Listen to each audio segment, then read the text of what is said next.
In the spring of 1760, Jamaica stood on the edge of an eruption. The island's plantations, spread across Saint Mary, St. George, and the northern parishes, were swollen with tension. Behind the facade of British colonial control, beneath the sugar fields and the brutal order enforced by overseers, anger simmered quietly in the hearts of the enslaved. Whispers carried through the night winds. Old Akan songs resurfaced. Hidden gatherings in cane fields lasted minutes, but those minutes were enough. Enough to exchange plans. Enough to share signals. Enough to keep hope alive. But the person at the center of this quiet storm was a man the British had underestimated for too long. A man who once walked among chiefs and warriors in West Africa. A man who had been captured, chained, branded, and sold.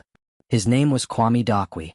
Before enslavement, Kwame had been a respected Akan captain, a strategist who knew the rhythms of battle and the psychology of resistance. When he arrived in Jamaica, he found himself surrounded by others from the Gold Coast, men and women who recognized in him the posture of someone born to lead. For years he endured the cruelty of Saint Mary's plantations. He absorbed every humiliation in silence.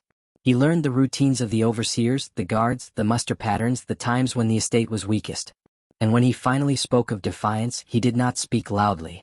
He spoke deliberately, calmly, with the certainty of someone who understood what waited at the end of fear. Night after night, enslaved men met with him in secret. They sharpened cane knives in the dark. They hid machetes under piles of dried husks. They studied the movement of patrols. And when the plan was ready, Kwame Dakwe said only one thing. Easter. At first light. We free ourselves, or we die standing. No one questioned him. Not even once. The island had seen rebellions before, maroon wars, plantation uprisings, pockets of resistance. But nothing as calculated, as quietly orchestrated, or as explosive as what Kwame was building. On the night before Easter Sunday, the wind moved restlessly across the cane fields. Lanterns flickered in plantation houses where British masters drank rum and spoke confidently about their control over the island. None of them sensed the shift in the air. None of them noticed the lack of birdsong. None of them saw the silhouettes gathering in the tall grass. But the enslaved felt it. A pull. A vibration. A unity stronger than fear. For the first time in generations, hope dared to rise. And when darkness reached its deepest point, Kwame Dakwe stepped forward, lifted a machete forged in silence, and signaled the beginning of what would become the most shocking dawn Jamaica had ever seen. The rebellion started with precision. Not chaos, precision. Kwame had selected the first targets carefully, the estates whose owners were notorious for brutality. Men who carried whips carved with metal teeth. Overseers who punished children for slowing in the fields. Patrol riders who hunted the enslaved like animals. Kwame's thinking was simple. Strike fear where fear was born. Just before dawn, dozens of enslaved men moved across the plantation grounds. Their shadows cut through the blue-black tint of early morning. Machetes glinted faintly under the moon's last breath. At the first estate, the guards barely had time to react. The uprising burst through their gates like a storm. Within minutes, the overseer's bell never rang again. Men who had been beaten for years stood tall, reclaiming their lives one swing at a time. Word spread quickly, first through shouts in the dark, then through the echo of footsteps running between estates. In less than an hour, the rebellion jumped to the neighboring plantation. Then another. Then another. By the time the sun broke the horizon, Saint Mary Parish was in absolute panic. Smoke rose from the edges of the fields. Plantation owners fled on horseback, abandoning their homes and families. Rumors traveled faster than the breeze. Kwame is coming. The Akan have risen. This is no small revolt, this is war. Machetes, forged for cutting cane, became the icons of liberation. Chains, once weapons of oppression, were torn from wrists and used against those who had wielded them. By mid-morning, nearly 60 plantation officials had fallen. 60 men who had believed themselves untouchable. 60 symbols of a collapsing system. The British commanders initially refused to believe the reports. They assumed some exaggeration or misunderstanding. But when riders galloped into town with terror in their eyes, struggling to articulate the scale of the rebellion, the reality became unavoidable. Kwame Dakwe had launched one of the most devastating uprisings in Caribbean history. He and his fighters knew that the British response would be swift and merciless. European troops stationed in Jamaica would mobilize. Militia forces would assemble. Maroon trackers, themselves bound by treaty, would be forced to join the pursuit. But Kwame had planned for that too. He led his fighters into thick forest cover, disappearing into terrain the British could not easily navigate. Every step of his uprising was calculated. Every retreat was strategic. Every blow sent a message. This was not a desperate act. This was a statement carved into the backbone of empire. And word of the rebellion, of Kwame's name, began spreading across the island faster than any British writer could catch. What made Kwame extraordinary was not just his courage, it was his understanding of psychology. He knew the British depended on order, predictability, and intimidation. So he stripped them of all three. His fighters moved silently through forests and gullies. They attacked at night, vanished by sunrise, and regrouped miles away. Plantation owners no longer slept indoors. They hid in sheds, barns, or makeshift hideouts, terrified of shadows. The governor, now deeply alarmed, issued emergency orders. Militia units were dispatched with muskets and bayonets. Rewards were offered for Kwame's capture. Threats were carved into public notices, nailed to every parish post. But the enslaved population wasn't intimidated. If anything, the rebellion ignited something old, something ancestral. Songs from the Gold Coast reappeared. Symbols etched in the dirt marked safe meeting points. Drums, once banned for fear of communication, returned in soft, rhythmic codes.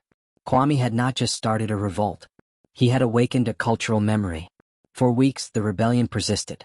Battles erupted across forested hillsides. British patrols often returned with fewer men than they left with. But slowly, inevitably, the weight of the empire began pressing down. Reinforcements arrived from Kingston. Maroon trackers, skilled and bound by treaty, were ordered into the hunt. Supply lines tightened. The British adapted to Kwame's movement patterns. The rebellion, though fierce, began to shrink under the pressure. Fighters were captured. Some gave false information to protect Kwame.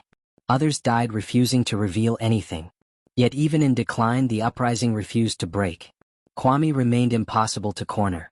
His command of terrain, his discipline, and his refusal to compromise kept the rebellion alive far longer than the British believed possible. By the time summer winds swept across Jamaica, the uprising had become legendary. Children whispered his name. Elders prayed for him.